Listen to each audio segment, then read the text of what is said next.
Hello students, I am Chetna Mishra from weekend Kanpur. तो बच्चों, आज हम लोग जो है एक ग्रामर का बहुत ही इम्पॉर्टेंट टॉपिक पढ़ने वाले हैं जिसमें हमें बहुत प्रॉब्लम आती है और हम समझ ही नहीं पाते हैं कि ये इसमें हमें क्या करना है, क्योंकि स्कूल में क्या कराया जाता है, स्कूल में हमें जब क्लॉजेस कराए जाते हैं, हम कौन सा टॉपिक पढ़ने वाले हैं, हम पढ़ने वाले हैं क्लॉजेस। हम क्या पढ़ने वाले हैं? क्लॉजेस। तो जब हमें स्कूल में क्लॉजेस पढ़ाए जाते हैं तो हमें जनरली जो है पढ़ाया जाता है नाउन क्लॉज, आपका एडजेक्टिव क्लॉज और एडवर्ब क्लॉज।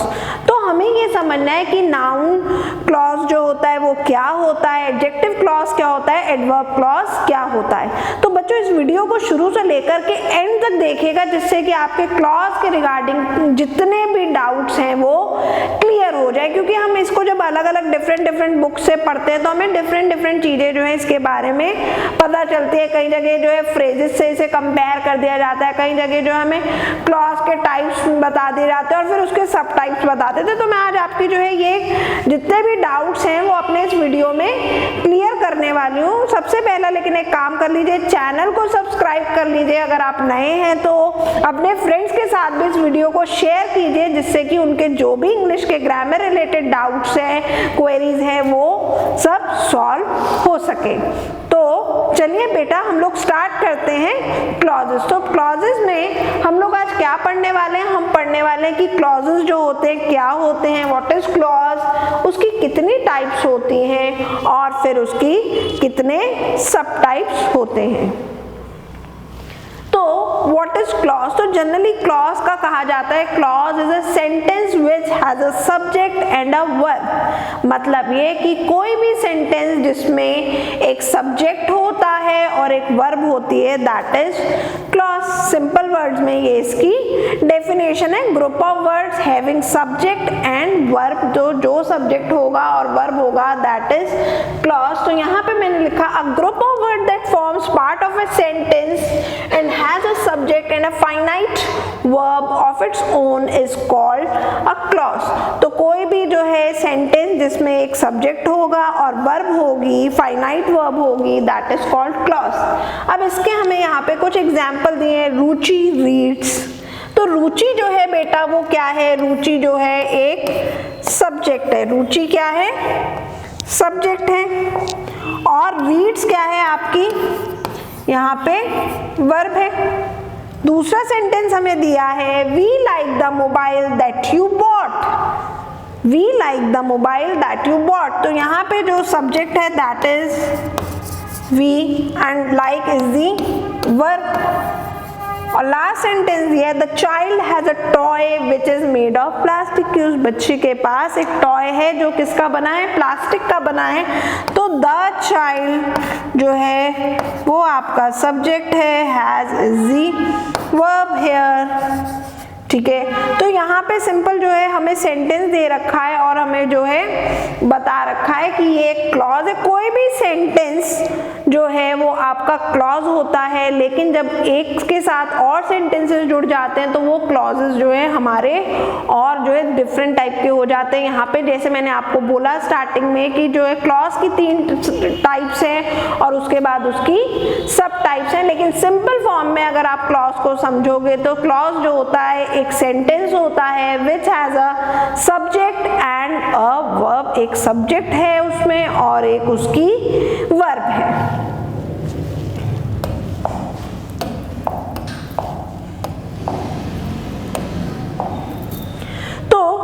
कितने टाइप्स हैं? तो सबसे पहला टाइप है आपका मेन क्लॉज जिसको हम लोग इंडिपेंडेंट क्लॉज भी बोलते हैं। Second is coordinate clause, third is subordinate clause. और सबऑर्डिनेट क्लॉज भी जो है वो फर्दर 3 पार्ट्स में डिवाइडेड है, that is noun clause, adjective clause and adverb clause. तो आज हम जो है ये पढ़ने वाले हैं इसकी सारी टाइप्स। सबसे पहले है मेन क्लॉज जिसको मैंने बोला कि इसे हम इंडिपेंडेंट क्लॉज बोलते हैं। इसमें एक ही सेंटेंस होता है जिसको हम कह सकते हैं सिंपल सेंटेंस। आप लोगों ने सेंटेंसेस की टाइप्स पढ़ी होंगी, like simple sentence, compound sentence and complex sentence.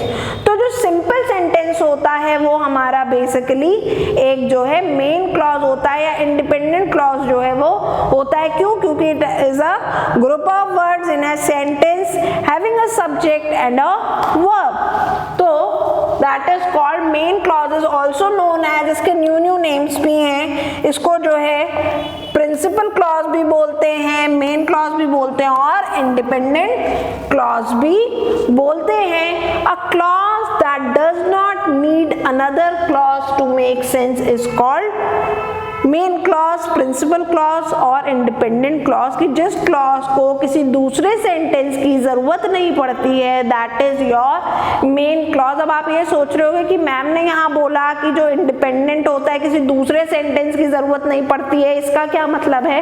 तो अभी जब मैं इसकी आगे टाइप्स कराऊंगी तब आपको समझ में आएगा।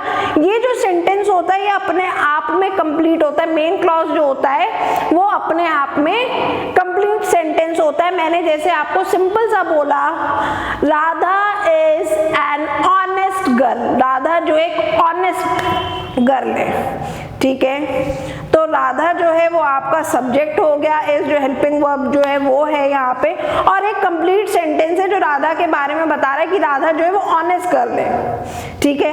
This is the simple sentence और you can say this is the main clause. यहाँ पे राधा के बारे में पूरी हमें इंफॉर्मेशन दे रखी है, ठीक है। दूसरा सेंटेंस आप ले सकते हो, आदित्य स्टडीज इन क्लास 5, तो आदित्य क्लास 5 में पढ़ता है, ये अपने आप में कंप्लीट इंफॉर्मेशन मुझे जो है दे रहा है, ठीक है। तो that is called main clause. तो यहाँ पे कुछ एग्जांपल है, वहां से आपको और क्लियर हो जाएगा। जैसे मोहन इज पुअर, तो इन्होंने मुझे मोहन के बारे में बता दिया कि मोहन क्या है, मोहन जो है वो पुअर है, ठीक है।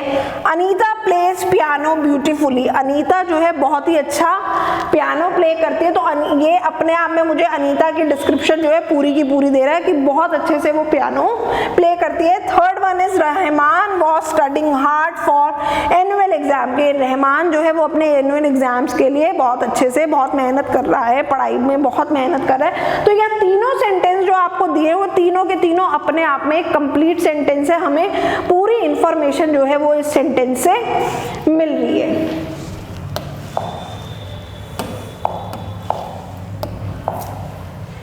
Next is coordinate clause. Coordinate clause में क्या होता है, जब हम किन्हीं दो सेंटेंस को कोऑर्डिनेट कंजंक्शन से जोड़ देते हैं that is called coordinate clause. आपने कंजंक्शंस पढ़े होंगे तो वही कंजंक्शन से मैं जोड़ दूंगी तो ये कोऑर्डिनेट क्लॉज बन जाएगा। बेसिकली यहाँ पे मैंने दो इंडिपेंडेंट क्लॉज लिए, दो मेन क्लॉज लिए।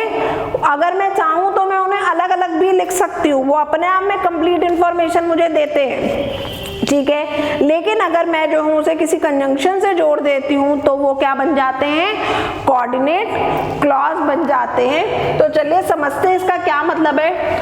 टू और more main clauses in a sentence are called coordinate clause, कि जब किसी सेंटेंस में दो या दो से ज्यादा मेन क्लॉज होते हैं, दो या दो से ज्यादा सेंटेंसेस होंगे that is the coordinate clause. The coordinate clause in a sentence are joined by coordinate conjunctions. उनको किससे हम जोड़ते हैं, कोऑर्डिनेट कंजंक्शन से हम उसे जोड़ देते हैं, ठीक है। For example the boy ran away, the boy ran away and the old man was left alone, और जो ओल्ड मैन था उसे उनने अकेला छोड़ दिया, ठीक है ना। तो यहाँ पे बेटा आप देखिए the boy ran away itself a complete information we have, ठीक है। The boy ran away and second sentence is the old man was left alone, तो ये भी हमारा सेंटेंस जो है ये इंडिपेंडेंट सेंटेंस हो गया, इंडिपेंडेंट क्लॉज हो गया, ठीक है। और मैंने इसको किससे जो है कनेक्ट कर दिया, मैंने इसे कनेक्ट कर दिया एंड से। एंड मेरा क्या है, एंड मेरा कोऑर्डिनेट कंजंक्शन है, मेरी क्या है वो कोऑर्डिनेट कंजंक्शन है। तो यहाँ पे मैंने यहाँ पे आपको और भी क्लियर किया है, this sentence is made up of 2 clauses. यहाँ पे ये जो सेंटेंस है ये 2 क्लॉजेस से बना है, 2 सेंटेंसेस से बना है, और दोनों में ही जो है एक फाइनाइट जो है वर्ब भी है। आपको सब्जेक्ट भी दिया हुआ है दोनों सेंटेंस में, और दोनों ही सेंटेंस में जो है फाइनाइट वर्ब भी दी हुई है, जैसा कि बोला है द बॉय रैन अवे। तो the boy is what, boy जो है वो आपका क्या है, दैट इज सब्जेक्ट, और ran away is the verb. ये क्या है, मेरी वर्ब है। ये एक अपने आप में कंप्लीट सेंटेंस हो गया। दूसरा, the old man was left alone. तो यहाँ पे मेरा सब्जेक्ट क्या है, ओल्ड मैन, ठीक है, ओल्ड मैन मेरा सब्जेक्ट है, और वॉज मेरा क्या है, वॉज लेफ्ट अलोन। तो यहाँ पे वॉज लेफ्ट अलोन जो है, left is the our verb, ठीक है। तो यहाँ पे जो है was left, was is your helping verb, left is your verb. तो यहाँ पे जो है हमारा old man is the subject and left was the verb. तो जब मैंने इन दोनों को जोड़ दिया, और मैंने इसे किससे जोड़ दिया, एंड से जोड़ दिया, तो ये क्या बन गया मेरा, कोऑर्डिनेट क्लॉज। जब एक सिंपल सेंटेंस होगा जो मुझे पूरी इंफॉर्मेशन दे रहा होगा, जिसके लिए मुझे और फर्दर इंफॉर्मेशन की जरूरत नहीं है, that is my main clause. Second is when I join 2 main clauses with the help of conjunction that becomes coordinate clause. जब मैं 2 मेन सेंटेंसेस को किसी कंजंक्शन से जोड़ दूंगी तो वो मेरा क्या बन जाएगा, कोऑर्डिनेट क्लॉज बन जाएगा।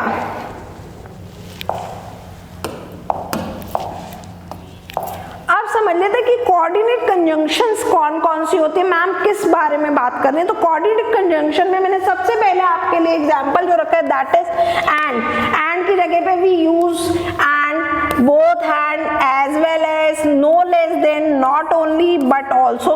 तो and के प्लेस पे we use these of the conjunctions also, ठीक है। तो add का क्या मतलब होता है, add means adds one statement or fact to another, की ये जो है एक स्टेटमेंट में या दूसरी स्टेटमेंट में जो है ऐड कर देता है, फैक्ट को ऐड कर देता है, ठीक है, ज्वाइन कर देता है। तो यहाँ पे जैसे मैंने एक सेंटेंस आपको दिया, यहाँ पे एक जो है कोऑर्डिनेट क्लॉज का सेंटेंस दिया, the weather was fine and the sea was calm, कि वेदर जो था वो फाइन था, अच्छा था, सी भी जो था वो काम था। और मैंने क्या किया, यहाँ पे बेसिकली ये 2 सेंटेंसेस है, दोनों जो है मेन क्लॉजेस के सेंटेंसेस है, इंडिपेंडेंट क्लॉज के सेंटेंस है, मैंने इन्हें ज्वाइन कर दिया। मैंने इनको क्या किया, ज्वाइन कर दिया यहाँ पे कंजंक्शन लगा करके, दैट इज एंड। अगर मैं इन्हें सिंगल सिंगल भी लिखती, सेपरेटली भी लिखती, तो भी जो है मुझे मेरी कंप्लीट इंफॉर्मेशन मिलती, लेकिन मैंने क्या किया, इसको ज्वाइन कर दिया एंड से कंजंक्शन लगा करके। नहीं तो मैं इसको ऐसे भी लिख सकती थी, the weather was fine, the sea was calm. तो दोनों ही मुझे जो है कंप्लीट मीनिंग देते। दूसरा आपका आता है, फर्स्ट हमने एंड पढ़ा, सेकंड जो है बट। बट के प्लेस पे we can also use still, yet, while, ठीक है। ये क्या बताता है, बट का क्या मतलब होता है, बट का मतलब होता है एक्सप्रेसेस ऑपोजिशन और कॉन्ट्रास्ट बिटवीन 2 स्टेटमेंट, की ये 2 स्टेटमेंट के बीच में जो है आपको ऑपोजिशन दिखाता है कि किस तरह से जो है वो कॉन्ट्रास्ट उसमें है। The train was fully packed, जो ट्रेन थी वो पूरी तरह से भरी हुई थी, बट लेकिन वी गॉट कंफर्टेबल सीट्स, लेकिन हमें जो है कंफर्टेबल सीट्स मिल गई। तो मैंने यहाँ पे कौन सी कंजंक्शन ऐड कर दी, मैंने यहाँ पे ऐड कर दिया बट। मैंने यहाँ पे क्या ऐड कर दिया, मैंने यहाँ पे बट ऐड कर दिया। तो अगर मैं चाहूँ तो मैं इसे अलग भी लिख सकती हूँ, the train was fully packed, the train was fully packed itself a complete sentence. Then मैंने लिखा वी गॉट कंफर्टेबल सीट्स, तो ये भी जो है आपके दोनों जो है मेन क्लॉजेस हैं, और मैंने इन दोनों मेन क्लॉजेस को किससे जोड़ दिया, मैंने इनको जोड़ दिया बट से, that is the conjunction, that is the conjunction, ठीक है। अब थर्ड मेरा आता है कंजंक्शन इन दिस और, नेक्स्ट इज और। इन प्लेस ऑफ और आई कैन यूज और, आइदर, और, नाइदर, नॉर, एंड अदरवाइज। तो मैं ये भी जो है वो यूज कर सकती हूँ। मैं और की जगह पे आइदर और, नाइदर, नॉर, और जो है आपका जो है क्या कहते हैं अदरवाइज भी जो है यूज कर सकते हो। अब डिपेंड करता है कि मेरे को सेंटेंस क्या फॉर्म करना है। तो it expresses a choice between two alternatives, ये मुझे जो है चॉइस देता है कि जो दो ऑल्टरनेटिव है उनमें से मुझे कोई एक जो ऑल्टरनेटिव जो है वो सिलेक्ट करना है, कोई भी एक alternative I have to select. तो यहाँ पे मुझे एग्जाम्पल में क्या दिया है, you must apologize, You must apologize or you will be fired, कि या तो तुम जो हो माफी मांगो या फिर जो है तुम को निकाल दिया जाएगा। ठीक है, तो यहाँ पे ये दोनों ही जो है वो क्या है, मेन क्लॉज हैं। This is main clause and this is also main clause, और मैंने इसको किससे जोड़ दिया, और से जोड़ दिया, और is a coordinate conjunction. Last is so, last is so, जो लास्ट कोऑर्डिनेट कंजंक्शन है सो है, उसके लिए we can use for also, हम फॉर भी लगा सकते हैं। तो यहाँ पे ये हमें बताता है कि किस तरह से एक स्टेटमेंट से दूसरी स्टेटमेंट जो है वो इन्फर होती है। For example, she is sincere and hard working, she is sincere and hard working, वो बहुत सिंसियर है और हार्ड वर्किंग है। So she will rise in life, तो वो जो है अपनी लाइफ में बहुत राइज करेगी। तो मैंने यहाँ पे जो है आपका कौन सा कंजंक्शन जोड़ दिया, मैंने यहाँ पे सो जो है बेटा वो ऐड कर दिया, this is the coordinate conjunction. और ये दोनों क्या है, she will rise in life, she is sincere and hard working, ये दोनों मेरे क्या हैं, मेन क्लॉज हैं। तो जब मैं दो मेन क्लॉजेस को जो है किसी कंजंक्शन से जोड़ देती हूँ, कोऑर्डिनेट कंजंक्शन से जोड़ देती हूँ, तो that becomes our coordinate clause. I hope यहाँ तक आप लोगों को बहुत अच्छे से समझ में आ गया होगा कि जो है मेन क्लॉज क्या होता है और कोऑर्डिनेट क्लॉज क्या होता है, कोऑर्डिनेट कंजंक्शंस क्या होते हैं। अब समझ लेते हैं कि सुबॉर्डिनेट क्लॉज जो होता है वो क्या होता है। This is the most important clause जिसको क्वेश्चन हमें पेपर में मिलता ही मिलता है, और इसी में से इसी की जो टाइप्स होती हैं वही हमसे जो है पेपर में एग्जाम में पूछी जाती हैं, और इसी में ही हमें सबसे ज्यादा कंफ्यूजन होती है। तो सुबॉर्डिनेट क्लॉज क्या होता है, देखिए मैंने अभी तक आपको बताया कि जो इंडिपेंडेंट क्लॉज होते हैं जिन्हें किसी और चीज की रिक्वायरमेंट नहीं होती, जो अपने आप में कंप्लीट होते हैं, जो हमें अपने आप में फुल फ्लेज इंफॉर्मेशन दे देते, that is called your main clause. वो हमारे क्या कहलाते हैं, मेन क्लॉज कहलाते हैं, या हम उसे प्रिंसिपल क्लॉज भी बोलते हैं, या हम उसे इंडिपेंडेंट क्लॉज भी बोलते हैं। और जब हम ऐसे ही दो जो है क्लॉजेस को जोड़ देते हैं, इंडिपेंडेंट क्लॉजेस को जोड़ देते हैं किसी कंजंक्शन से, दैट बिकम्स कोऑर्डिनेट क्लॉज। अब आया सुबॉर्डिनेट क्लॉज, तो यहाँ पे क्या होगा, यहाँ पे ये होगा जब मैं किसी इंडिपेंडेंट क्लॉज को, इंडिपेंडेंट सेंटेंस को किसी डिपेंडेंट क्लॉज से जोड़ूंगी, that is called subordinate clause.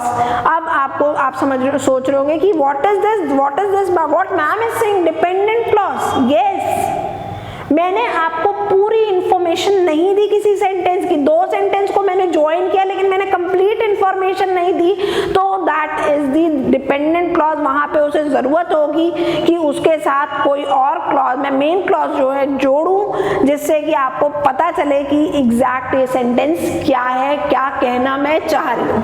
तो यहाँ पे बेटा डेफिनेशन देखिए, a clause that has depend on another clause in order to make sense, कि एक ऐसा क्लॉज जो कि दूसरे क्लॉज पे डिपेंड करता है जिससे कि मुझे सेंटेंस की पूरी सेंस मिल सके, that is called your subordinate clause. Okay, that is called your subordinate clause. अब now question arises how, question arises how. So for example, Priyanka ordered lunch for me, Priyanka ने मेरे लिए लंच ऑर्डर किया, because I was hungry, because I was hungry.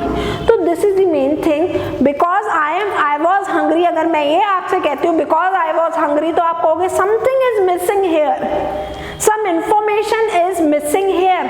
अगर मैं खाली आपको sentence दे देती हूँ because I was feeling hungry, तो आप कहोगे कि यहाँ पे कुछ और इंफॉर्मेशन होनी चाहिए। That is why I am saying if this is the only sentence, this is dependent clause, this is dependent clause, and it is dependent on what, it is dependent on Priyanka ordered lunch for me. तो Priyanka ordered lunch for me, ये जो है क्या है, मेरा main clause है। क्या है? मेन क्लॉज है। मैंने आपसे बोला Priyanka ordered lunch for me, it completes the sentence, ये कंप्लीट कर देता है। लेकिन मैंने बोला why she ordered for me, she ordered for me because I was feeling very hungry, क्योंकि मैं बहुत हंग्री थी। तो because I was feeling hungry जो है मेरा क्या हो जाएगा, that is my subordinate clause, it is incomplete till I'll add this sentence Priyanka ordered lunch for me. So subordinate clause is joined to the main clause by a subordinate conjunction। तो subordinate conjunction से हम जो ऐसे जोड़ देते हैं। मैं आपको बताऊंगी डिटेल में कि subordinate conjunctions कौन कौन सी होती है, किन किन वर्ड्स का हमें ध्यान रखना है। I will tell you later in this video कि क्या है subordinate conjunction। लेकिन यहाँ पे आप समझ लीजिए, जब मैं किसी मेन सेंटेंस को, मेन क्लॉज को जब किसी जो है subordinate clause से जो है जोड़ देती हूँ, which is incomplete where we require information, that becomes the subordinate clause। की जहाँ पे मैंने दो सेंटेंसेस को जोड़ा है, एक मुझे कंप्लीट इन्फॉर्मेशन दे रहा है और एक मुझे इनकम्प्लीट इन्फॉर्मेशन दे रहा है। जब मैं इनकम्प्लीट इन्फॉर्मेशन वाले सेंटेंस को कंप्लीट इन्फॉर्मेशन वाले के साथ जोड़ देती हूँ, दैट बिकम्स subordinate clause। वो क्या बन जाता है? subordinate clause बन जाता है।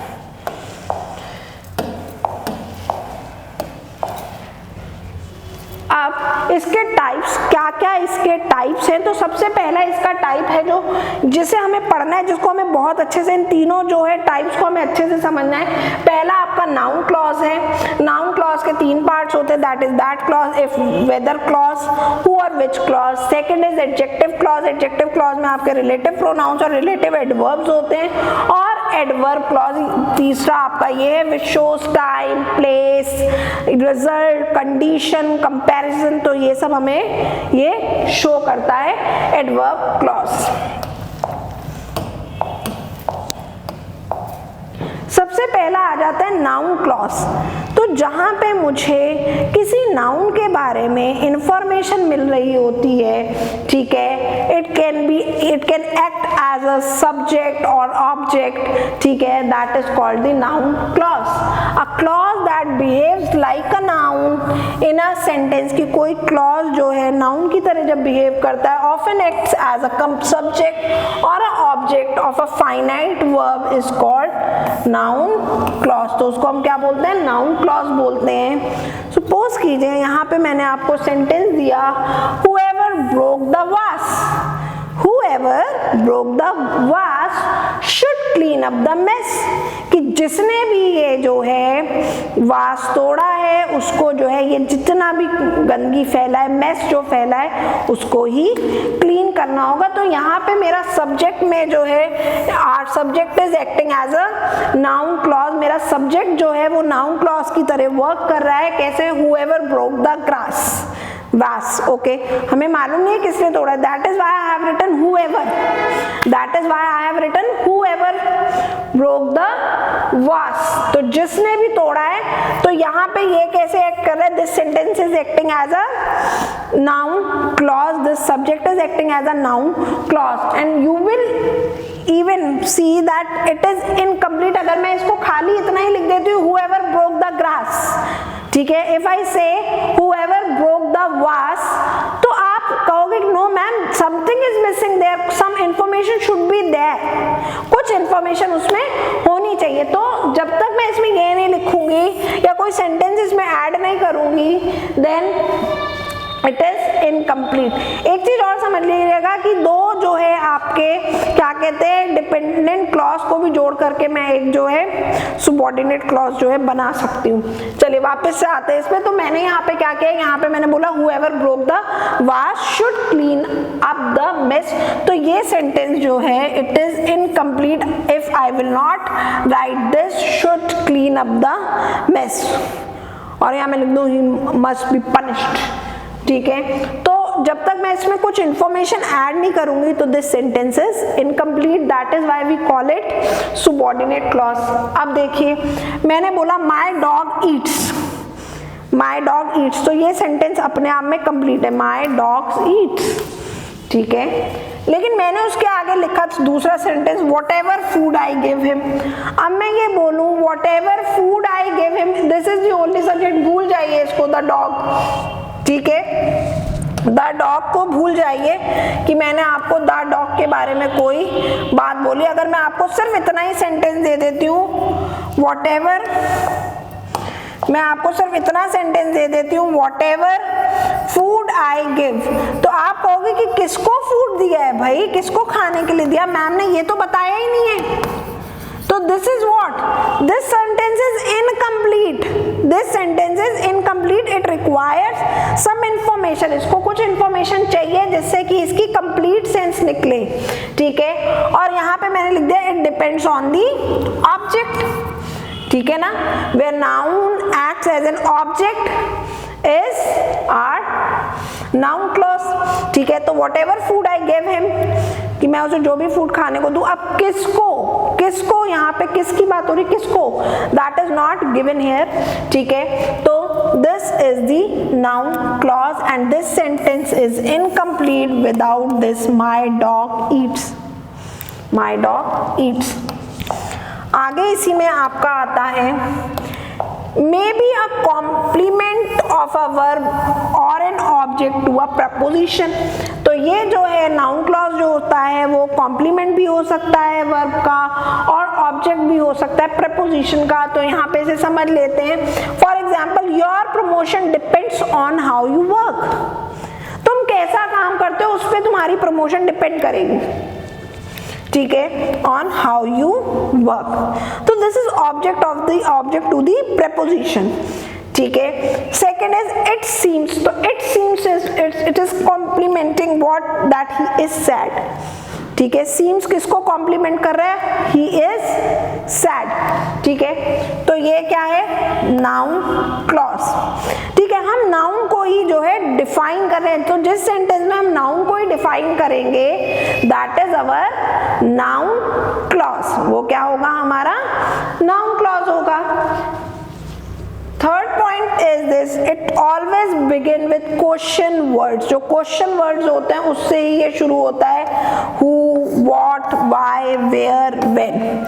और विथ प्रोनाउंस जरूरी नहीं है कि हमारा जो है ये हमेशा जो है नाउन जो है वो हमारे प्रॉपर नाउन से ही शुरू हो या कॉमन नाउन से ही शुरू हो, ये प्रोनाउन से भी आप शुरू कर सकते हैं, विच, दैट, हुएवर, व्हाटएवर से भी we can start with, okay.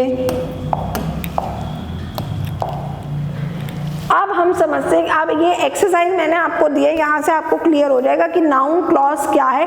तो जैसा मैंने आपको बोला कि जो क्लॉज जो शुरू होगा वो या तो हमारे क्वेश्चन वर्ड से शुरू होगा या फिर वो हमारे प्रोनाउन से स्टार्ट होगा, या तो क्वेश्चन वर्ड से स्टार्ट होगा या फिर हमारे प्रोनाउन से स्टार्ट होगा।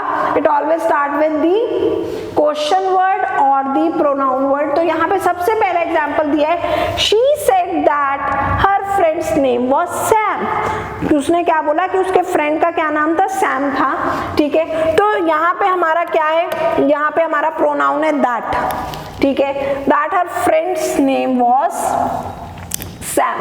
तो ये जो है हमारा दैट से स्टार्ट हो रहा है, ठीक है। तो this is the noun clause in this sentence.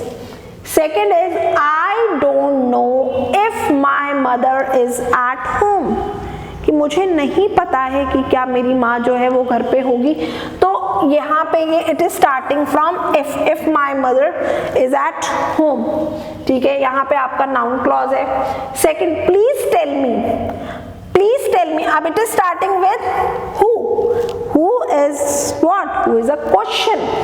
तो question word, please tell me who came to the party, कि मुझे बताओ कि कौन पार्टी में आया था। तो यहाँ पे नाउन क्लॉज क्या है, आपको अंडरलाइन करने हैं, ये चीज ध्यान रखिएगा, यहाँ आपको अंडरलाइन करना है कि नाउन क्लॉज जो है कहाँ है, मैंने इसमें आपके लिए कर रखे हैं, तो आपको इजी होगा।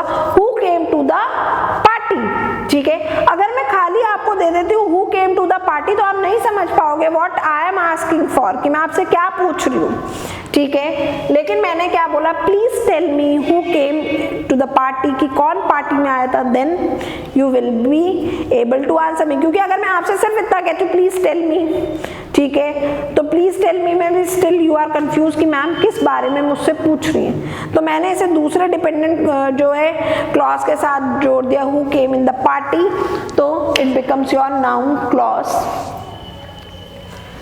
Next is what Mohan is trying to say is not clear, कि what Mohan is trying to say is not clear। तो यहाँ पे हमारा noun clause क्या है, that is what, कि मोहन जो कहना चाह रहा है that is not clear। जहाँ पे भी आपके जो है क्वेश्चन वर्ड्स होंगे या आपके प्रोनाउंस से जो है होगा, वहाँ से आपका नाउन क्लॉज जो है वो स्टार्ट हो जाएगा, ठीक है, वहाँ से आपका नाउन क्लॉज जो है वो स्टार्ट हो जाएगा। तो what Mohan is trying to say is your noun clause that is not clear। You haven't told me whose car is this, आपने मुझे नहीं बताया whose car is this, ठीक है। तो this is our noun clause, whose car this is। I wonder why Sarah is absent, I wonder why Sarah is absent। तो why Sarah is absent is our noun clause। Next is I can't tell you. तो हमारा मैंने क्या बोला, कहाँ से start होता है, क्वेश्चन वर्ड से स्टार्ट होगा। Either it will start from question words और फ्रॉम योर प्रोनाउंस। तो वेयर ही लिव्स, तो our question word is where. तो I can't tell you where he lives, मैं नहीं बता सकता कि वो कहाँ रहता है। I can't remember how much it cost, मुझे नहीं याद है, मुझे नहीं ध्यान है कि ये कितना कॉस्ट करता है। तो ये चीज समझ लीजिए। अब यहाँ पे जो मतलब मेन ये किस चीज को डिफाइन कर रहा है, नाउन को ही डिफाइन कर रहा है। यहाँ पे I can't remember को ही it is defining, how it is defining how much it cost, ठीक है। तो this is noun clause, how much it cost. अब यहाँ पे अभी जितनी भी बार आया वो ऑब्जेक्ट में आया। अब ये जो नेक्स्ट सेंटेंस मैं यहाँ देख रही हूँ, ये वाला सेंटेंस था, यहाँ पे हमारे पास जो है ये सब्जेक्ट में था। अब यहाँ पे भी मुझे जो है सब्जेक्ट में मिला है, whoever thought of this idea, whoever thought of this idea is a genius।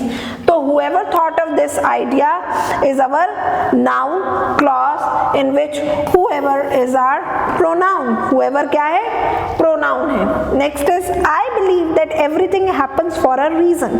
Believe करता हूँ कि जो कुछ भी होता है उसके पीछे कोई ना कोई रीजन होता है, ठीक है। तो यहाँ पे that आ रहा है, that is your pronoun, ठीक है। तो ये यहाँ से that से स्टार्ट हो रहा है, क्योंकि हमेशा ध्यान रखें कि नाउन क्लॉज को आपको पहचानना है। तो नाउन क्लॉज जो होगा it will always start with the your question words and with the pronoun से start होगा।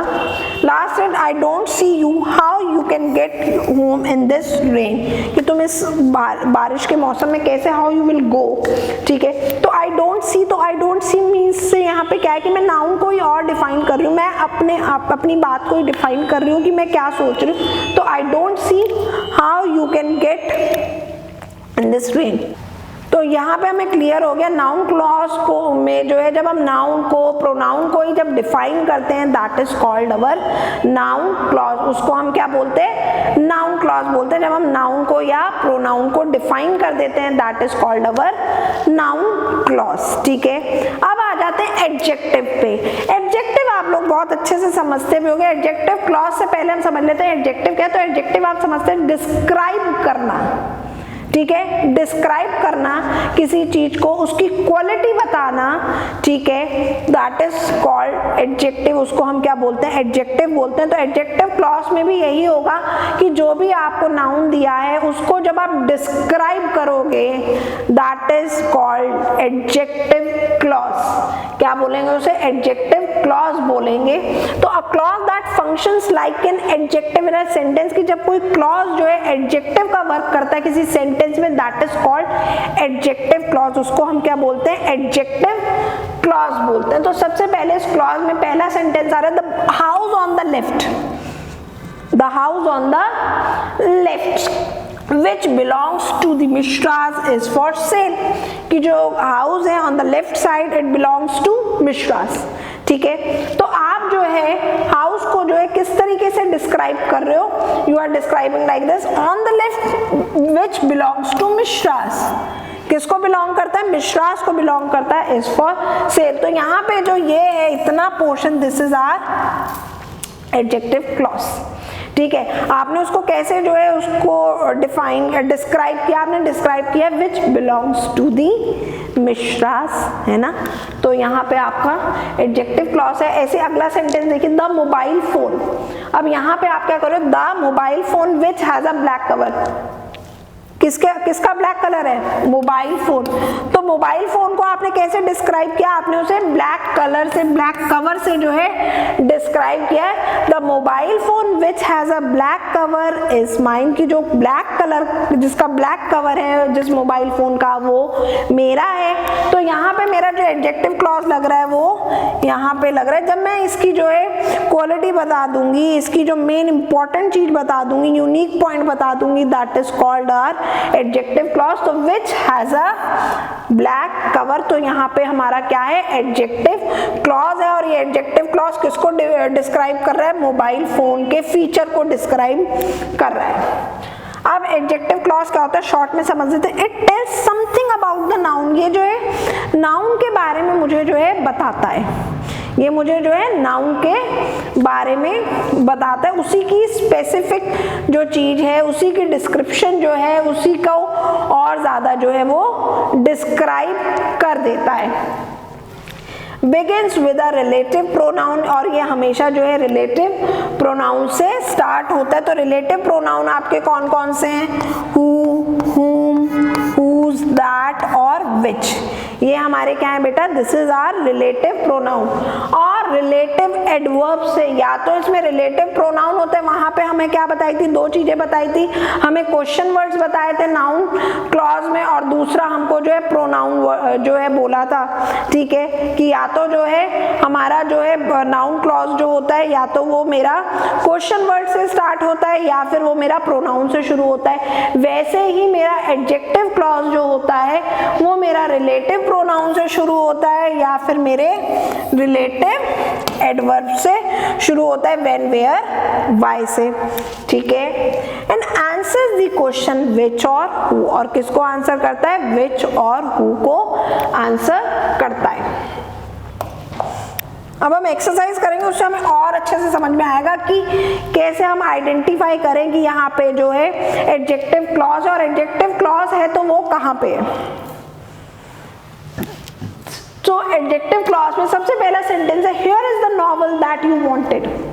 तो यहाँ पे किस चीज को डिस्क्राइब कर रहा है, he is describing the novel. किसको डिस्क्राइब कर रहा है, नॉवल को डिस्क्राइब कर रहा है कि here is the novel that you wanted, कि ये मतलब जो है ये नॉवल है जिसको जो तुम्हें चाहिए था। तो यहाँ पे हमें जो है दिया हुआ है दैट यू वांटेड, क्योंकि यहाँ पे उसने क्या बोला कि हमारे या तो ये रिलेटिव प्रोनाउन से स्टार्ट होता है, या फिर हमारे रिलेटिव एडवर्ब से। तो दैट जो है हमारा रिलेटिव प्रोनाउन है, ठीक है। तो दैट यू वांटेड, और ये डिस्क्राइब किसको कर रहा है, किस नाउन को हमें डिस्क्राइब कर रहा है, नॉवल को जो है ये डिस्क्राइब कर रहा है, ठीक है। नॉवल को डिस्क्राइब कर रहा है किस तरह से, दैट यू वांटेड, ये वही नॉवल है दैट यू वांटेड जो तुम्हें चाहिए था, ठीक है। सेकंड सेंटेंस यहाँ पे लीजिए, those who do not complain, those who do not complain are never pitied, जो कंप्लेन नहीं करते उनके ऊपर कोई पिटी भी नहीं करता है, ठीक है। तो किसको यहाँ पे डिफाइन हो रहा है,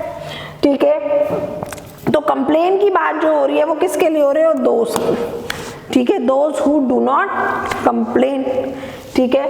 हु हमने यहाँ पे जोड़ा है, ठीक। तो those who do not complain are never pity, ठीक।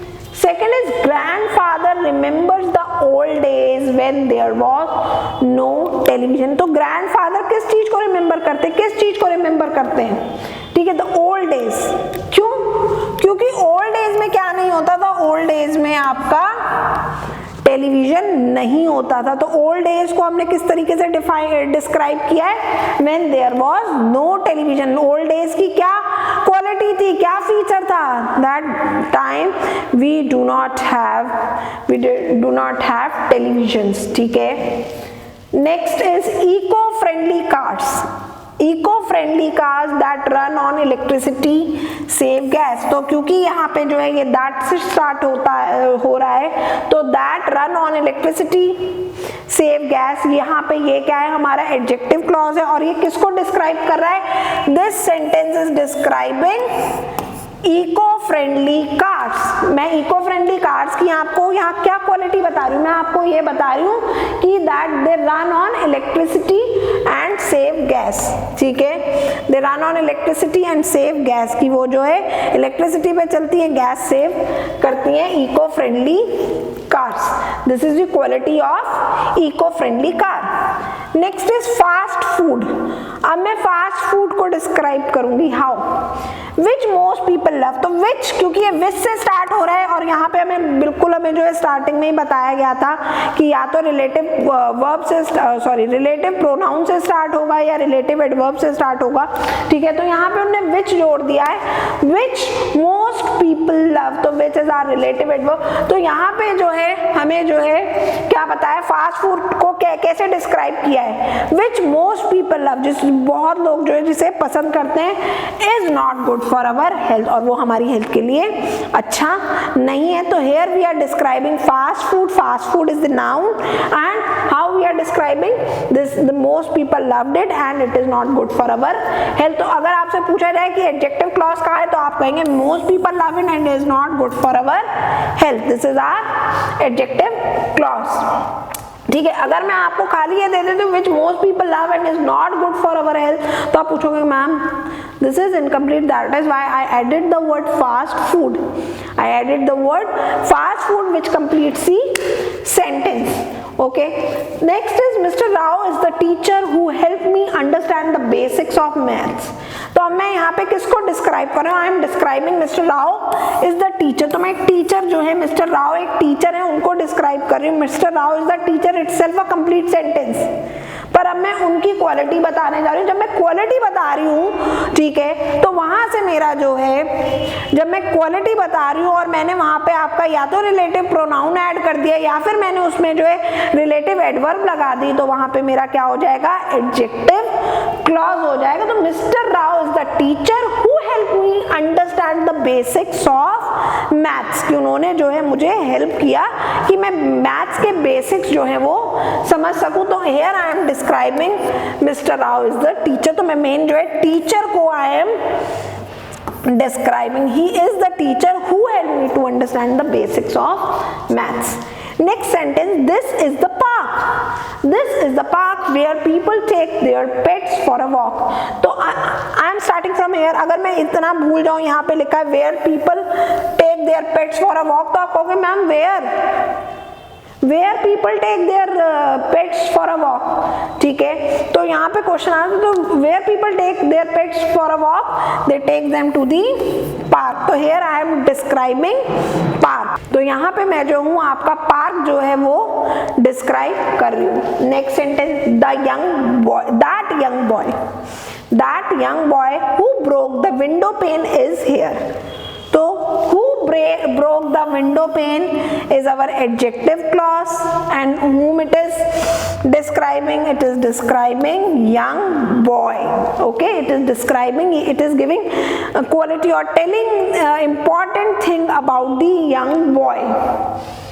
She will always remember the day when the accident happened। तो what she will remember? She will remember the day। तो यहाँ पे किसको डिस्क्राइब कर रहा है, उस डे को डिस्क्राइब कर रहा है, when the accident happened। तो this when the accident happened is the adjective clause। ये मेरा क्या है बेटा, ये मेरा adjective clause है, ठीक है। आई होप कि आपको जो यहाँ तक बहुत अच्छे से समझ में आ गया होगा कि एडजेक्टिव क्लॉज क्या है, नाउन क्लॉज क्या है। तो नाउन क्लॉज में जब हम नाउन क्लॉज के बारे में जो है उसके सब्जेक्ट को, उसके ऑब्जेक्ट को जो है डिफाइन कर देते हैं, ठीक है ना, क्या बात कहना चाह रहा है वो बात हम बताते हैं नाउन क्लॉज से, that is our noun clause, ठीक है। नाउन क्लॉज मतलब जो है वो किसी प्रोनाउन के बारे में, किसी दूसरे के बारे में भी बता रहा हो सकता है। जब मैं किसी नाउन की स्पेसिफिक बात आपको बताती हूँ, उसकी फीचर बताती हूँ, उसकी क्वालिटी बताती हूँ, that is your adjective clause, that is your adjective clause. हमने समझ लिया कि नाउन क्लॉज क्या होता है और हमारा जो है एडजेक्टिव क्लॉज क्या होता है। तो मैंने आपको बोला कि नाउन क्लॉज जो है वो क्लॉज होता है जिसमें जो है वो सब्जेक्ट को और जो है ऑब्जेक्ट को जो है डिस्क्राइब, उसको जो है डिफाइन करता है, ठीक है। और यहाँ पे अगर हमने सोचा कि जो है एडजेक्टिव क्या, तो एडजेक्टिव क्या करता है कि उसी नाउन की क्वालिटी बताता है, उस नाउन की क्वालिटी बताता है जो हमें सेंटेंस दिया हुआ है, that is our adjective clause. अब आ जाता है एडवर्ब क्लॉज। तो एडवर्ब क्लॉज क्या होता है, तो किसी सेंटेंस में जो होता है एडवर्ब क्लॉज जो होता है एडवर्ब का काम करता है। किसी भी क्लॉज में जो है जब कोई मतलब सेंटेंस में कोई क्लॉज जो है एडवर्ब का काम करे, that is called adverb clause, ठीक है। एडवर्ब से आप समझते ही होंगे, मैंने आपसे ये भी जो है आपको ध्यान रखना है कि मैंने एक एडवर्ब का वीडियो बनाया था, कहीं पे भी अगर आपको डाउट लगे तो आप एडवर्ब जो है समझ लीजिएगा कि एडवर्ब क्या होती है। एडवर्ब बेसिकली जो होता है वो किसी एडजेक्टिव को या वर्ब को जो है मॉडिफाई करती है। क्या करती है, एडजेक्टिव या वर्ब को मॉडिफाई करती है। तो व्हाट इज एडवर्ब, इसका एक एग्जांपल दे देते हैं। एडवर्ब जो होते हैं कई तरीके की होती है, उसकी बहुत सारी टाइप्स होती हैं, ठीक है ना, like adverb of time, adverb of place, adverb of result, adverb of frequency. तो एडवर्ब क्या है, तो कैसे हम समझेंगे, तो सिंपल समझिए, मैंने एक सेंटेंस आपको दिया, she sings beautifully, she sings beautifully. तो हाउ शी सिंग्स ब्यूटीफुली, मैंने यहाँ पे मुझे सेंटेंस में सब्जेक्ट दिया है, वर्ब दिया है, सब्जेक्ट मेरा शी है, वर्ब मेरी जो है सिंग्स है। अब मैंने उस हाउ शी सिंग्स ब्यूटीफुली, तो ब्यूटीफुली जो है दैट इज दी एडवर्ब। ये क्या कर रही है कि और ज्यादा जो है वर्ब को मॉडिफाई कर रही है। ऐसे ही मैंने आपसे बोला Ram talks loudly, Ram talks itself a complete sentence, मैंने एक और वर्ड इसमें ऐड कर दिया लाउडली। तो how he talks loudly, he talks loudly. तो ये जो लाउडली वर्ड है ये क्या है, एक एडवर्ब है। तो यहाँ पे हमें समझना है कि एडवर्ब क्लॉज क्या होता है, व्हाट इज एडवर्ब क्लॉज, ये तो मैंने आपको बता दिया एडवर्ब क्या है। तो एडवर्ब क्लॉज है अ clause that functions like an adverb, कि कोई क्लॉज जब जो है एडवर्ब का वर्क करता है, एडवर्ब का काम करता है किसी सेंटेंस में, that is called adverb clause. अब एडवर्ब क्लॉज क्या क्या इंडिकेट करती है, क्या क्या शो करती है, तो it indicates time, place, condition, contrast, concession. Contrast means difference आप कह सकते हो, रीजन, पर्पस और रिजल्ट, इन सब चीजों को जो है एडवर्ब जो है वो इंडिकेट करती है। क्या करती है, इंडिकेट करती है, ठीक है। अब एडवर्ब क्लॉज क्या है, तो एडवर्ब क्लॉज क्या करता है, एडवर्ब क्लॉज जो होता है किसी वर्ब को, किसी एडजेक्टिव को या किसी एडवर्ब को ही मॉडिफाई करता है, ठीक है। It modifies a verb phrase, an adjective और एन अनदर एडवर्ब। तो this is adverb clause and it always starts with subordinate conjunctions. ये हमेशा किससे स्टार्ट होता है, सुबॉर्डिनेट कंजंक्शन से। जब हम लोग कर रहे थे कि मेन क्लॉज क्या होता है, कोऑर्डिनेट क्लॉज क्या होता है, तो मैंने एक सुबॉर्डिनेट क्लॉज बोला था। तो सुबॉर्डिनेट क्लॉज में मैंने बोला था subordinate conjunctions which we will study later. तो now we will study what is subordinate conjunctions. Subordinate conjunction से ही जो है आपका एडवर्ब क्लॉज जो है वो शुरू होता है। Some of are written over here like after, although, because, if, until, when, since, then and while। यहाँ पे मैंने कुछ लिखी हुई, मैं नेक्स्ट स्लाइड में आपको और एक्सप्लेन करूंगी कि क्या है हमारी सुबॉर्डिनेट कंजंक्शंस। सो अब यहाँ पे आप देख रहे होगे कि टेबल बना हुआ है, इसको देख करके कुछ हो सकता है कि आपको लगे कि O my god it is a very big table, और कैसे समझेंगे। It is not that big और that difficult, it is very easy. तो सबसे पहले मैंने आपको यहाँ पे दिया है टाइप ऑफ एडवर्ब क्लॉज की, किस क्या टाइप है एडवर्ब क्लॉज की और वो किस चीज का आंसर करती है, वो एडवर्ब क्लॉज जो है वो किस चीज का आंसर करती है, उसके लिए क्या क्या सुबॉर्डिनेट कंजंक्शंस यूज होती हैं और उसके एग्जाम्पल। तो सबसे पहली मैंने आपसे बोली टाइम, ठीक है। This what type of this adverb, this is adverb of time. और एडवर्ब ऑफ टाइम हमें किसका आंसर देती है, व्हेन का आंसर देती है। किसका आंसर देती है, व्हेन का आंसर देती है। अब इसके लिए क्या क्या सुबॉर्डिनेट कंजंक्शंस हम यूज करते हैं, तो व्हेन के लिए we can use whenever, before, after, till, since, as soon as, while as. ये सब हम जो है आपकी सुबॉर्डिनेट कंजंक्शंस जो है टाइम को शो करने के लिए यूज करते हैं। टाइम को शो करने के लिए ये सुबॉर्डिनेट कंजंक्शंस जो है वो हम एडवर्ब क्लॉज में यूज करते हैं। Turn off the gas as soon as water starts boiling, आपको गैस कब बंद करनी है, जब जो है वाटर जो है पानी जो है बॉईल होने लगे। तो मैंने यहाँ पे कौन सी कंजंक्शन जोड़ दी, यहाँ पे मैंने कंजंक्शन जोड़ दी एज सून एज। तो एज सून एज यहाँ पे क्या रेफर कर रही है, it is referring the time, it is referring the time. Second example यहाँ पे दिया, all stood up when the president came, सब कब खड़े हो गए, when the president came.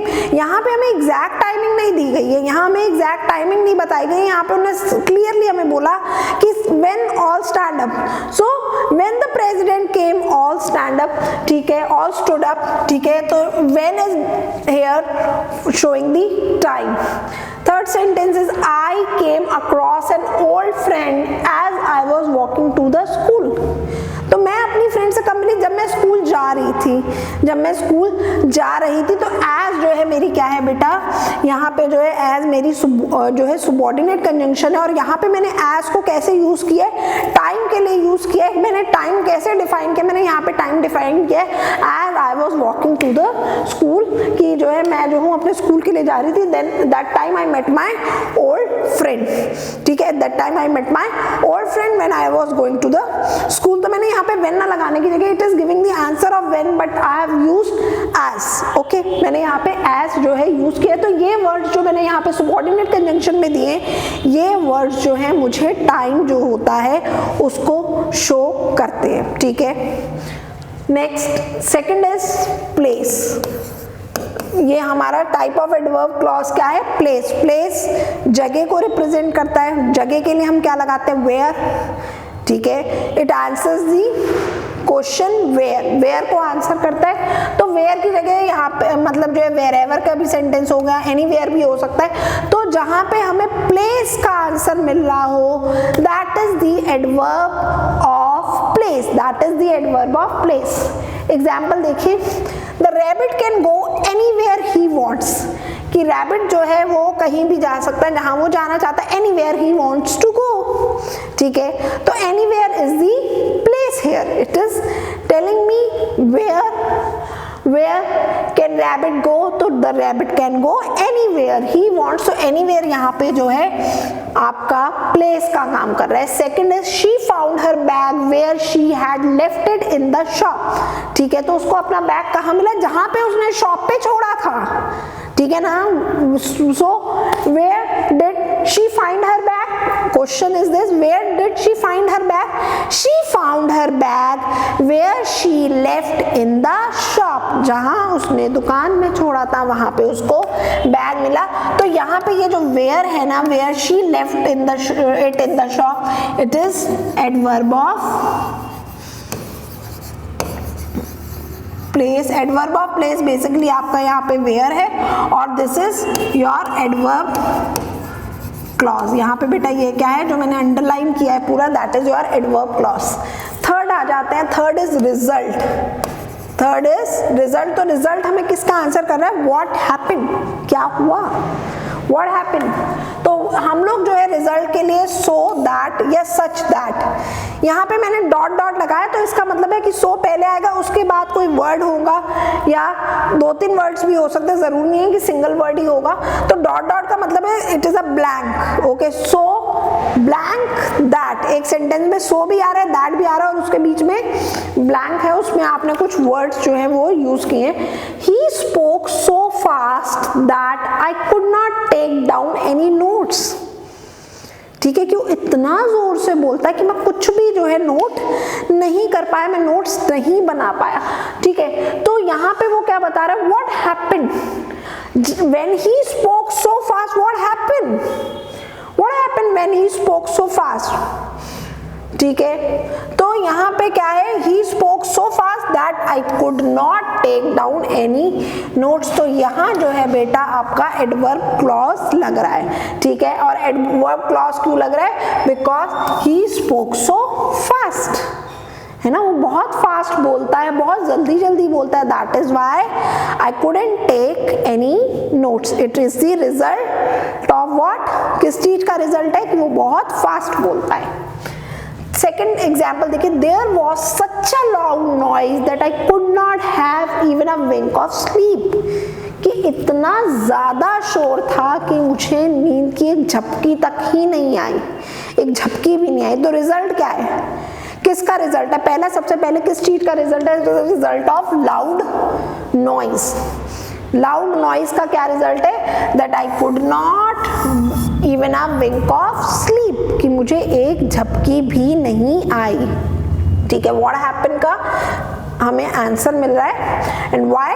Just because of loud noise I was unable to sleep, right. Fourth is purpose.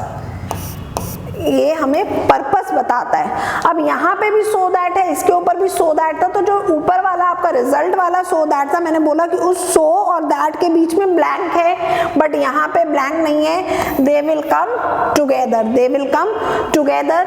और second is that. तो यहाँ पे जो ये एडवर्ब ऑफ पर्पस होती है, एडवर्ब ऑफ पर्पस जो होती है वो मुझे किसका आंसर करती है? For what, for what.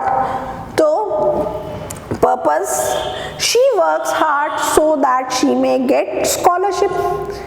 ठीक है ना, वो क्यों वर्क हार्ड कर रही है? so that she will get scholarship। तो उसका पर्पस क्या है? what is the purpose behind for working hard? the purpose behind working hard is that she will get scholarship, she may get scholarship। second है we eat that we may live। हम क्यों खाते हैं? so that we may live। so this is the purpose why we are eating। we are eating so that we can live, so that we can live।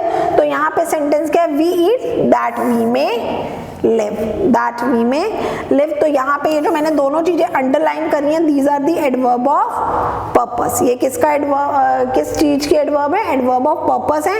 And these underlined sentences और your dependent sentences are the adverb clause। ये क्या है बेटा? हमारे adverb clause हैं, जिसको मैंने जो है अंडरलाइन किया। और इसकी टाइप क्या है? Type of this adverb of purpose. Okay, I hope इतना आपकी समझ में आया होगा। Next is, fifth is reason और कॉज। क्या रीजन था, क्या कॉज था, क्या कारण था? कॉज यू नो, कारण। तो यहाँ पे हम क्या, कौन सी सबऑर्डिनेट कंजंक्शंस लगाते हैं? Because, as, since. Okay, because, as, since हम यहाँ यूज करते हैं। एज हम लोग जो है टाइम के लिए भी यूज करते हैं, एज हम लोग रीजन के लिए भी देते हैं। ठीक है, रीजन के लिए भी देते हैं। तो चलिए यहाँ पे सेंटेंस है, एग्जाम्पल है, he is absent today. He is absent today because he is not well. He is not well, that is why he is absent today। तो यहाँ पे मुझे उन्होंने रीजन दिया कि क्यों वो जो है आज एब्सेंट था, क्योंकि he was unwell, he was not well, वो वेल नहीं था, वो ठीक नहीं था। ठीक है, तो this is adverb of reason। I could not catch the bus since I was late। मैं बस नहीं पकड़ पाई, मेरी बस छूट गई, मेरी बस छूट गई। क्यों छूट गई? बिकॉज आई वॉज लेट, मैं लेट थी। तो I was, since I was late is your adverb of reason। तो reason क्या था? Why I cannot catch the bus, why I couldn't catch the bus? Because I was late, since I was late। Sixth is condition। Condition में आपको suppose का answer मिलता है। suppose का, किसका आंसर मिलता है? suppose का। और क्या कंजंक्शन हम इसके लिए लगाते हैं? सबऑर्डिनेट कंजंक्शन इसमें लगती है if और unless। क्या लगते हैं? if और unless। तो पहला हमें यहाँ पे दिया है, you will be given a permanent job if your work is satisfactory। तो अगर मेरा वर्क जो है वो satisfactory होगा, then only I will get a permanent job। ठीक है, तो suppose if your work is satisfactory, then you will be given a permanent job। तो यहाँ पे बेटा जो आपका ये है, क्या कहते हैं, if your work is satisfactory, that is your adverb of condition। Next is, you will not be allowed to enter unless you have an identity card, कि आपके पास अगर आइडेंटिटी कार्ड नहीं होगा then you will not be permitted to enter or you will not get permission to enter, ठीक है। तो unless you have an identity card is your adverb clause of condition। Seventh is contrast. Contrast का बच्चे मतलब होता है how different, it answers the how different.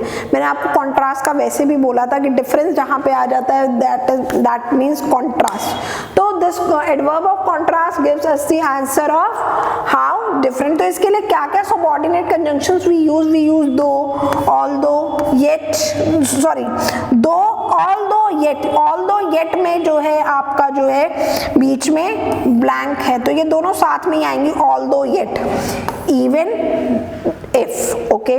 तो यहाँ पे शी इज हम्बल दो she is rich, she is humble दो शी इज रिच, क्योंकि वो जो है रिच है लेकिन वो हम्बल भी है, ठीक है। तो हाउ डिफरेंशिएट कि वो हम्बल भी है और शी इज रिच ऑल्सो। तो डिफरेंशिएट हम कहाँ से कर रहे हैं, दो शी इज रिच। तो this is your adjective of contrast, okay, this is your adjective of contrast। next is contrast in the sense क्या, यहाँ पे contrast मतलब है कि rich है लेकिन फिर भी humble है, फिर भी हम्बल है। नहीं तो क्या होता है, जो जनरली इट्स अ परसेप्शन की जो रिच होते हैं we think they are egoistic, they are not good in talking, but she is rich so she is humble also, okay। next is although he suffered heavy losses yet he did not lose heart, कि जो है उसको बहुत heavy losses हुए still he did not lose heart, वो फिर भी disheartened नहीं हुआ यहाँ पे, ठीक है। तो यहाँ आप देख रहे होगे ऑल्दो और येट के बीच में जो है ये वर्ड्स हमारे आ रहे हैं, ही सफर्ड हैवी लॉसेस। तो this answers the behaviour of a person की he bears heavy losses still he didn't lose his heart, ठीक है। डिसहार्टेंड नहीं हुआ, डीमोटिवेट नहीं हुआ, डिस्करेज्ड नहीं हुआ। अदरवाइज होता क्या, एक जनरल परसेप्शन ये होती है कि when we incur heavy losses we disheartened, but यहाँ पे वो क्या है, बिल्कुल ही उस परसेप्शन के अगेंस्ट में बोल रहा है, कॉन्ट्रास्ट में बोल रहा है। क्या बोल रहा है, he is saying although he suffered heavy losses yet he did not lose his heart. Last second is comparison. जब हम कंपेयर कर देते हैं, हाउ सिमिलर, ठीक है। तो यहाँ पे हमें आंसर मिलता है एज के बीच में ब्लैंक है, तो यहाँ पे वर्ड्स आएंगे और देन, ठीक है। तो जब हम कंपेयर करते हैं तो वहां पे हमारी क्या हो जाती है, adverb of comparison. He is as clever as his brother, he is as clever as his brother, कि जैसे उसका भाई क्लेवर है वैसे ही वो भी क्लेवर है, ठीक है। तो this is your adverb of as is the adverb of comparison, and as clever as his brother is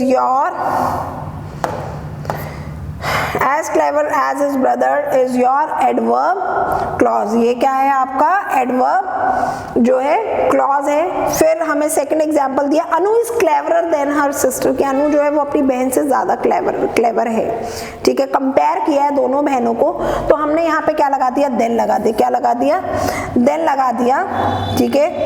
then her sister, ठीक। तो यहाँ पे देन हर सिस्टर से जो है हमारा बेटा एडवर्ब क्लॉज होगा। As clever as his brother जो है this is our adverb clause. Next is ninth, the last one in this table, manner.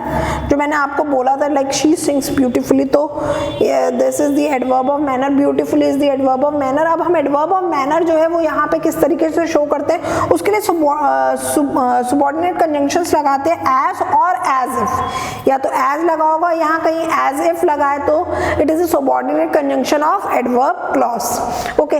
They acted as they had been instructed, कि उन्होंने कैसे एक्ट किया, they acted as they were instructed। तो ये manner, जिस manner में उन्हें बताया गया था, जिस वे में उन्हें इंस्ट्रक्ट किया गया था, in that particular way they acted।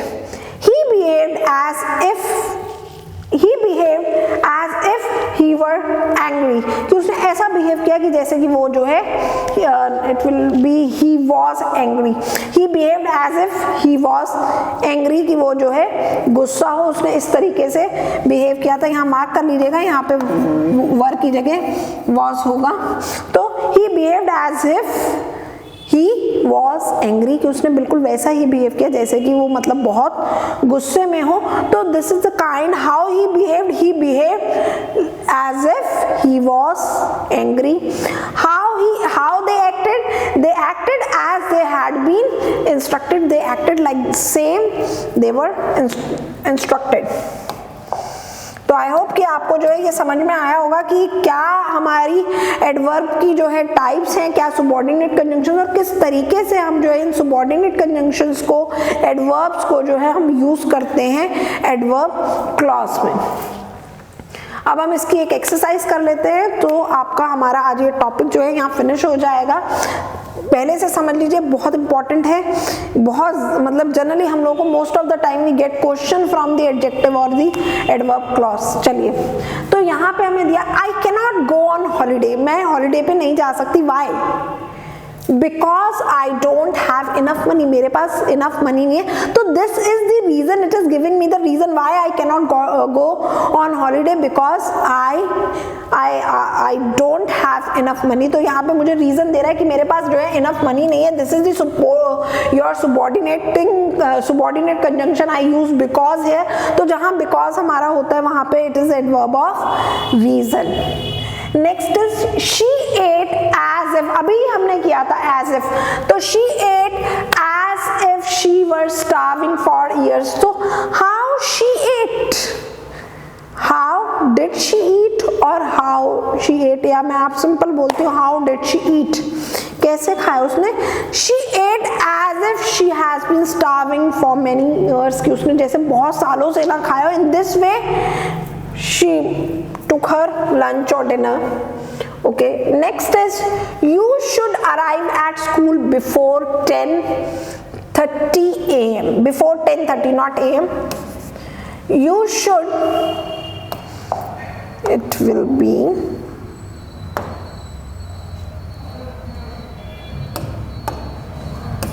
this is not for you, it is wrong here. Okay, तो यहाँ पे क्वेश्चन हमें दिया है you should arrive at school before 10:30, कि आप जो है स्कूल जो है बिफोर 10:30 आने। तो यहाँ पे आपको टाइम दिया है, तो this is adverb of time. तो before 10:30 is your adverb clause of time, this is the adverb clause of time. Okay, next is that is the cafe where we held the meeting. तो कहाँ मतलब जो है हमने कैसे जो है टाइम को जो है यहाँ पे दिखाया है, सॉरी प्लेस को दिखाया, दैट इज द कैफे, वो cafe where we held the meeting or where we had the meeting। ठीक है, तो here we are defining the adverb of place। तो आपका adverb clause जो है बेटा यहाँ से शुरू होता है where we had the meeting। Next is unless you are too tired let's go for a walk at the park। उन्होंने कंडीशन क्या दिया, unless you are too tired, तो हम लोग जो है कहाँ चलते हैं, let us go to the park. I will get up early so that I will see you. तो मेरा पर्पस क्या है, यहाँ पे मुझे पर्पस बताए, तो मैं क्यों जल्दी उठ रही हूँ, सो that I will see you, किस लिए उठ रही हूँ, सो that I will see you. ऐसा होता है ना कि जब कभी ऐसा होता है कि मेरे जो है फेवरेट वाले जो है मामा आ रहे होते हैं, नानी आ रही होती है, तो हम जो क्या करते हैं, we generally get up early that day. ठीक है, वाई इन द एक्साइटमेंट में हम लोग बहुत जल्दी जो है उठ जाते हैं उसे। तो सो that I will see you, मैं आपसे मिल सकूँ, that so I will get up early. ठीक है, तो मेरा पर्पस क्या है जल्दी उठने का, I will see you. Next is I shall remain where I am. ठीक है, तो मेरे को वही रहना चाहिए जहां मैं हूं, तो this is defining the adverb of place. You are not as clever as you think, आपने कंपेयर कर दिया, यहाँ पे आपने कंपैरिजन कर दिया, आपने कहा कि तुम जो हो उतनी क्लेवर नहीं हो जितना तुम सोचती हो। ठीक है, as clever as you think. So here we have adverb clause and adverb of comparison. Next is if I have time. If I have time, मेरे पास टाइम होता, मैंने कंडीशन रख दी यहाँ पे, if I have time I will show you my list of names. अगर मेरे पास time होता तो मैं आपको जो है अपने नेम्स की लिस्ट दिखाती. तो यहाँ पे मेरी कंडीशन क्या है? मेरी कंडीशन है if I have time. अगर मेरे पास जो है टाइम होगा, if I have time I will show you list of names. तो मैं आपको अपने नेम्स की लिस्ट दिखाऊंगी. Since it is your birthday, you may sit in the front row. आज तुम्हारा बर्थडे है, so you should sit in the front row. तो since जो है यहाँ पे adverb of time को शो कर रहा है, ठीक है, when को रिप्रेजेंट कर रहा है, तो when, तो since it is your birthday, तो it is an important day होता है ना हमारे बर्थडे जो होता है, that is why I use since. So since it is your birthday, since it is your birthday you may sit in the front row. तुम्हें जो है फ्रंट रो में बैठना चाहिए. तो यहाँ पे क्या है बेटा? since it is your birthday is the adverb of time. तो आज हमने जो है बहुत अच्छे से जो है एग्जाम्पल्स कर लिया. आप इसकी खूब अच्छे से स्टडी कीजिएगा. अगर आपको कोई डाउट हो तो मुझे कमेंट सेक्शन में जरूर भेज दीजिएगा, कमेंट सेक्शन में भेज दीजिएगा, सो that I will clarify your doubt. आज हम लोगों ने पूरा क्लॉज का टॉपिक पढ़ लिया है. इस वीडियो को जो है अपने फ्रेंड्स के साथ शेयर कर लीजिएगा कि जिससे उनका भी क्लॉज का जो कंसेप्ट है वो अच्छे से क्लियर हो जाए. So good luck students, see you soon.